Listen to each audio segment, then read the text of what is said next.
ईमानदारी से काम किया जा रहा है। देश की नई संसद बनाने के पीछे भी बहनों की भागीदारी का विचार एक बड़ा कारण था।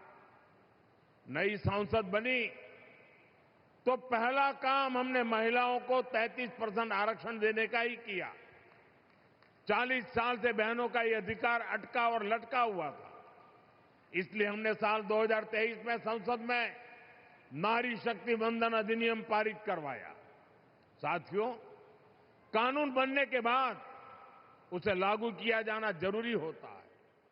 अब ये जरूरी है ये कानून जल्द से जल्द लागू हो। इसलिए पिछले दिनों संसद में इसको लेकर चर्चा रखी गई थी। संविधान में संशोधन के लिए हम कानून लाए थे। ये संशोधन ऐसा था जिसके बाद ज्यादा संख्या में बहनें विधानसभा और संसद में पहुंच पाती।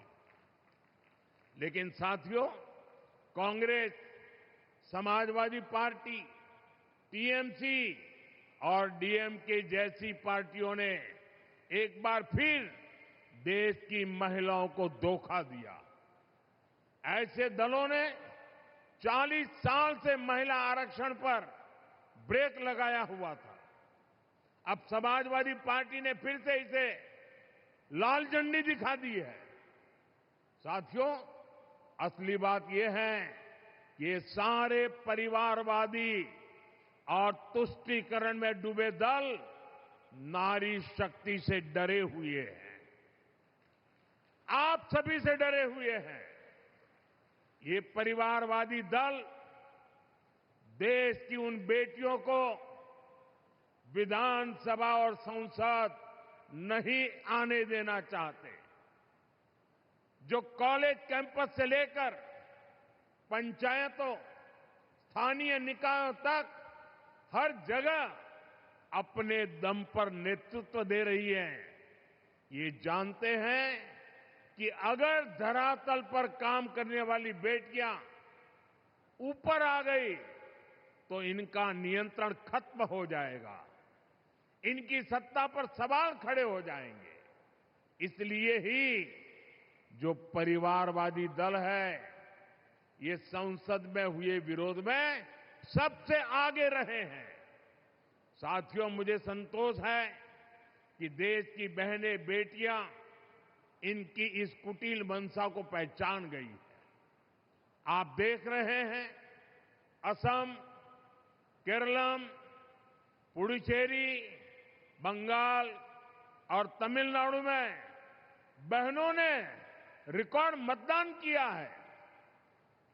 महिला आरक्षण विरोधी दलों को अंदाजा नहीं है कि बहनों का ये वोट महिला विरोधी इन दलों को सजा देने के लिए हुआ है। साथियों, बीजेपी एनडीए सरकार का एक ही मंत्र है, नागरिक देवो भव। देश के नागरिकों की पढ़ाई, कमाई, दवाई, सिंचाई और सुनवाई ये हमारी प्राथमिकता है। इसी भाव के साथ आज यहां काशी के विकास को भी विस्तार दिया गया है। गंगा जी पर सिग्नेचर ब्रिज बनने से पूर्वांचल की कनेक्टिविटी और सशक्त होगी। साथियों, बीते एक दशक में काशी उत्तर और पूर्वी भारत का एक बड़ा आरोग्य हब बनकर उभरा है। 500 बेड का मल्टी सुपर स्पेशलिटी अस्पताल काशी के हेल्थ केयर इकोसिस्टम को और मजबूत करेगा। इसके अलावा 100 बेड के क्रिटिकल केयर ब्लॉक का भी शिलान्यास किया गया। इससे गंभीर बीमारियों के इलाज के लिए एक बहुत बड़ी सुविधा काशी में जुड़ेगी। साथियों, गंगा जी की साफ सफाई हो, घाटों के विकास से जुड़ा काम हो या शासन प्रशासन से जुड़े भवनों का निर्माण हो, हर हुआ और भवानीपुर में किसानों के लिए भंडारण सुविधाएं हो, वृद्धाश्रम हो, महिला छात्रावास हो, ये सब काशी के संवेदनशील विकास का ही प्रमाण है। इन कार्यों से बनारस के लोगों को ही सबसे ज्यादा फायदा हो रहा है। साथियों, काशी की विरासत, यहां की धरोहर को सशक्त करने का अभियान भी निरंतर चल रहा है। संत कबीर स्थली का विकास और नगवा स्थित संत रविदास पार्क का जीर्णोद्धार ये हमारे इसी अभियान का हिस्सा है। साथियों, हमारी काशी अविनाशी है, ये अनवरत चलने वाला शहर है।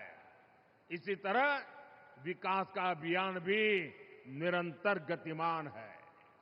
मैं नारी शक्ति का वंदन करते हुए एक बार फिर हमें आशीर्वाद देने के लिए मैं आपका आभार व्यक्त करता हूं और विकास कार्यों के लिए शुभकामनाएं देता हूं। मेरे साथ बोलिए, भारत माता की, भारत माता की, भारत माता की। वंदे वंदे वंदे। हर हर महादेव। अब से डीडी फ्री डिश की चैनल नंबर 57 पर देखिए न्यूज नेशन।